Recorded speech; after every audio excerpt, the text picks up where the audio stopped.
இன்றைக்கி டெம்பிள் விலாகில் நம்ம பார்க்க போகிற கோயில் அருள்மிகு நித்திய கல்யாண பெருமாள் கோயில் திருவிடந்தை. திருவிடந்தை சென்னையிலிருந்து 38 கிலோமீட்டர் தொலைவில் அமைந்துள்ளது. இங்கிருந்து கோவளம் வெறும் 3 கிலோமீட்டர் தான். இந்த கோயில் பல்லவ மன்னர்களால் 7ஆம் நூற்றாண்டில் கட்டப்பட்டது. இந்த கோயிலில் உள்ள கல்வெட்டுகளில் ராஷ்டிரகூட மன்னன் கிருஷ்ணா என்பவர் கோயிலுக்கு விளக்கு பரிசாக ஒன்றை அளித்துள்ளார் என்று குறிப்பிடப்பட்டுள்ளது. இப்போ நம்ம பார்த்து தான் கல்யாண தீர்த்தம். கிபி 1003ஆம் ஆண்டு பங்குனி உத்திரம் திருவிழாவை ராஜராஜ சோழனால் துவக்கி வைக்கப்பட்டுள்ளது என்று கல்வெட்டுகள் கூறுகின்றன. வீட்டை கட்டிப்பார் கல்யாணத்தை பண்ணிப்பார் என்று சொல்வதுண்டு. வீடு கட்டுறதும் கஷ்டம், கல்யாணம் பண்ணுறதும் சிரமமான விஷயம் பல பேருக்கு. ஸோ இந்த கோயிலுக்கு வந்தால் வீடு நம்ம ஈஸியாக கட்டி முடிச்சிடலாம், கல்யாணமும் ஈஸியாக பண்ணி முடிச்சிடலாம் அப்படிங்கிறது ஐதீகம். அதுதான் இந்த கோயில் திருமண தடை நீங்கவும் புதிய வீடு கட்டுவதற்கும் மிகவும் உகந்த கோயில் என்று நம்பப்படுகிறது. இந்த கோயில் 108 திவ்ய தேசத்தில் ஒன்று. மூலவர் நித்திய கல்யாண பெருமாள் கோமலவள்ளி தாயாருடன் இங்கு அருள் பாலிக்கிறார். இங்கு திருவரங்க பெருமாளுக்கு தனி சன்னதி உண்டு. இந்த ஸ்தல புராணம் என்னென்னா, மேகநாதன்ற அசுரனோட மகன் பலி சக்கரவர்த்தி தேவர்களை எதிர்த்து போரிட்டான். அந்த பாவம் நீங்குவதற்காக அசுரகுல கால நல்லூர் எனும் பகுதியில் தவமிருந்து பெருமாளை வழிபட்டான். மகாவிஷ்ணு ஆதிவராகர் ரூபத்தில் பலி சக்கரவர்த்தி காட்சி கொடுத்து அவனது பாவங்களை போக்கி அருளினார். பின்னர் பலியின் விருப்பத்துக்கு ஏற்ப அங்கேயே திருக்கோயில் கொண்டார். அது முதல் இந்த பகுதி வராகபுரி என்று அழைக்கப்பட்டது. காலவா முனிவர் தனது இல்லறத்தின் பயனாய் தனக்கு பிறந்த 360 பெண் குழந்தைகளையும் அழைத்து கொண்டு அவர்களை வளர்க்க ஆளாக்க வேண்டி வராகபுரிக்கு வந்தார். 360 பெண் குழந்தைகளும் அழகிலும் அறிவிலும் சிறந்து விளங்கியதுடன் வராகமூர்த்தியிடம் பேரன்பு கொண்டவர்களாய் திகழ்ந்தார்கள். எனவே தனது பெண்களுக்குரிய வயதுக்கு வந்ததும் தனது பெண்களை மனம் புரிந்து ஏற்றுக்கொள்ளுமாறு வராகமூர்த்தியினிடம் வேண்டினார் காலமுனிவர். அதற்காக கடுமையான தவமும் இருந்தார். ஒரு நாள் வராக பெருமாள் பிரம்மச்சாரியாக வந்து காலமுனிவரின் வேண்டுதலை ஏற்று தினமும் ஒரு பெண்ணாக 360 நாளில் அனைவரையும் மனம் புரிந்து கொண்டார். கடைசி நாளன்று எல்லோரும் பார்த்து கொண்டிருக்க 360 பெண்களையும் ஒன்றாக சேர்த்து அகிலவல்லி என்னும் பெண்ணாக்கினார்.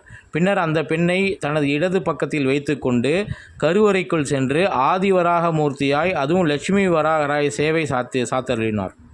வராகபுரியில் ஆலய கருவறையில் ஆதி வராக பெருமாள் அகிலவல்லி தாயாரை தாங்கிய வண்ணமும் அதில் வராக பெருமாளில் ஒரு திருவடி பூமியில் பதித்தும் மற்றொரு திருவடியின் கீழ் ஆதிசேஷனும் அவரது மனைவியும் உள்ளனர். இங்கு கருவறையில் வராக பெருமாள் தனது இடது காலை மடித்து இடது மடியில் அகிலவல்லி நாச்சியாரை தாங்கி வருகிறார். இறைவனின் வலது மேற்கரம் சக்கரமும் இடது மேற்கரம் சங்கும் தாங்கியிருக்கிறது. கீழ் இடது திருக்கரம் அகிலவல்லி தாயாரின் திருவடியை தூக்கிய வண்ணம் கீழ் வலது திருக்கரம் அகிலவல்லி தாயாரை அணைத்தபடியும் உள்ளது. ஆலய உள் சுவற்றில் கோஷ்டத்தில் விநாயகரும் வைஷ்ணவியும் எழுந்தருளியுள்ளனர். 12 ஆழ்வார்கள், மணவாள மாமுனிகள், ராமானுஜர் சன்னதிகளும் உள்ளன. இந்த கோயிலில் நாச்சியார் எழுந்தருளி தனியாக எழுந்தருள்வார். கோமலவல்லி தாயார் என்பது தாயார் சன்னதி. இவர்தான் காலமா முனிவரின் 360 பெண்களில் முதல் பெண்ணாவார். இங்கு திருவாகிய லட்சுமியை எம் தந்தையாகிய பெருமாள் தனது இடது பாகத்தில் தாங்கிக் கொண்டிருப்பதால் இத்தலம் திருவிடந்தை என்றானது. அதுவே நாளடைவில் மருவி திருவிடந்தை என்றும் பெயர் பெற்றது. இதுதான் அந்த கல்வெட்டுகள் பதித்திருக்கிற எழுத்துக்கள். இது முன்பே சொன்ன மாதிரி 3ஆம் கிருஷ்ணா என்ற மன்னர், ராஷ்டிரகூட மன்னர் விளக்கு பரிசளித்ததாக இந்த கல்வெட்டில் கூறப்படுகிறது. இந்த வராகமூர்த்தி தினமும் ஒரு பெண்ணை திருமணம் செய்வதால் இந்த உற்சவரின் திருநாமம் நித்திய கல்யாண பெருமாள் என்று அழைக்கப்படுகிறது.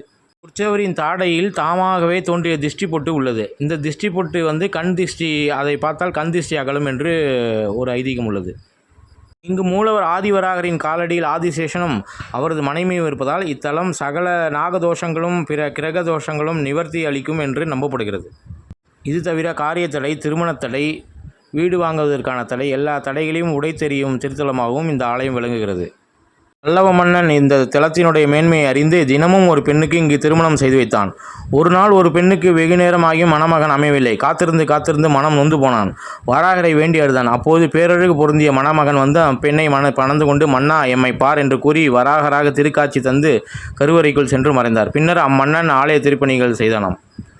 திருமணமாகாத ஆண் பெண் யாராக இருந்தாலும் திருவிடந்தைக்கு சென்று அங்குள்ள கல்யாண தீர்த்தத்தில் நீராடி 2 மாலைகளை வாங்கி சென்று பெருமாளுக்கு சமர்ப்பிக்க வேண்டும்.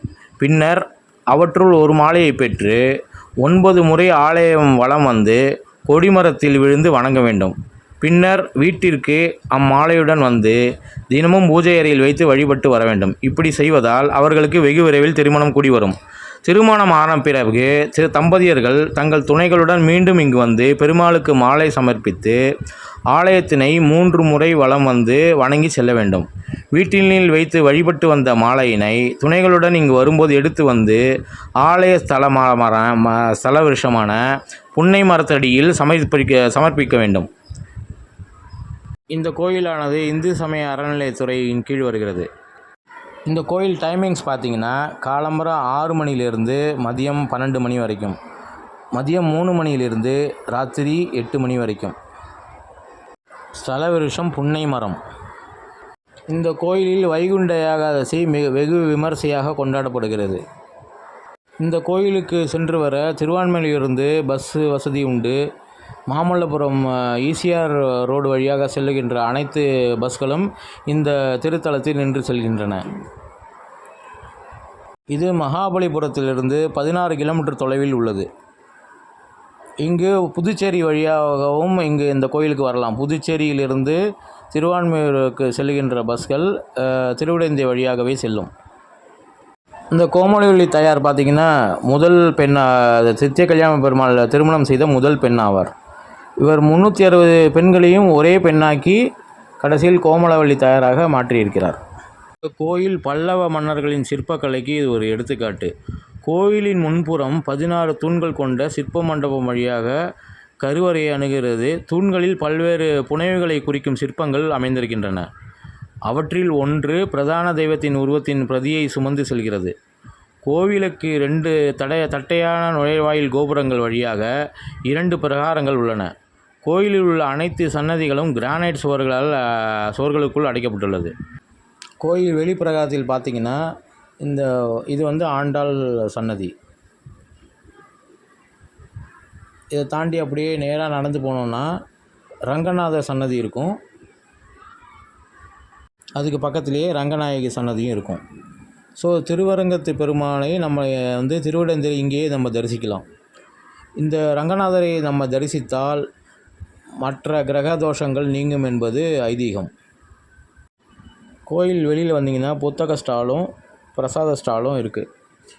நமக்கு வேண்டிய பிரசாதங்கள் புளியோதரைகள்லாம் மிகவும் ருசியாக இருக்கும். மற்ற பிரசாதங்களை நாம் வாங்கி கொள்ளலாம். இப்போ நம்ம பார்க்க போகிறது ரங்கநாதர் சன்னதி. இங்கு ரங்கநாதர் அருமையாக பள்ளி கொண்டுள்ளார். அந்த காட்சியை பாருங்கள். ஆஹா, என்ன ஒரு அழகு! சித்திரை மாதம் பிரம்மோற்சவம், மார்கழி மாதத்தில் வைகுண்ட ஏகாதசி மிகவும் சிறப்பாக கொண்டாடப்படுகிறது. இந்த கோமலவல்லி உற்சவ தெய்வங்கள் கோயிலின் வீதிகளில் ஊர்வலமாக எடுத்து செல்லப்படுகின்றன. நவம்பர் டிசம்பர் மாதங்களில் கிருத்திகை நட்சத்திரத்தில் திருமங்கையாழ்வார் உற்சவம் கொண்டாடப்படுகிறது. சென்னை மகாபலிபுரம் பகுதியில் அதிகம் பார்வையிடப்படும் சுற்றுலா தலங்களில் இந்த கோயிலும் ஒன்று. இந்த கல்யாண தீர்த்தம் கோயிலுக்கு நேர் எதிரே அமைந்துள்ளது.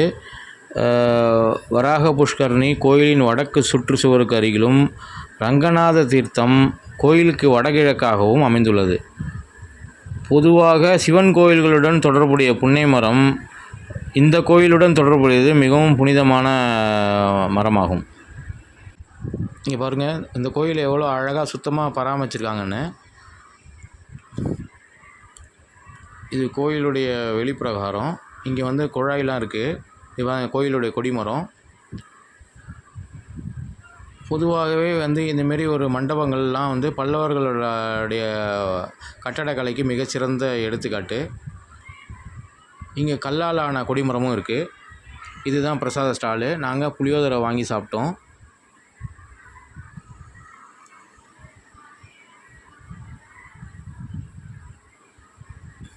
நீங்களும் வேணுங்கிற பிரசாதத்தை வாங்கி சாப்பிட்டுக்கலாம்.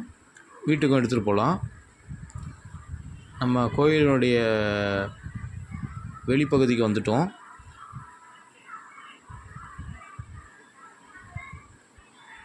நீங்களும் இந்த கோயிலுக்கு ஒரு முறை வந்து இந்த பெருமாளை சேவித்து வாழ்க்கையில் மேன்மேலும் உயர வேண்டும் என்று கேட்டுக்கொள்கிறேன்.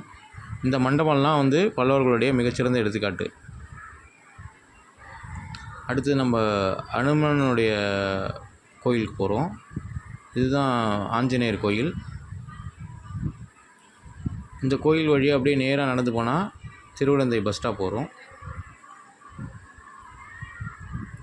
ஸோ இந்த கோயிலுக்கு போய்ட்டு நாங்கள் மிகவும் என்ஜாய் பண்ணோம். நீங்களும் அந்த கோயிலுக்கு போய் என்ஜாய் பண்ணுங்கள்.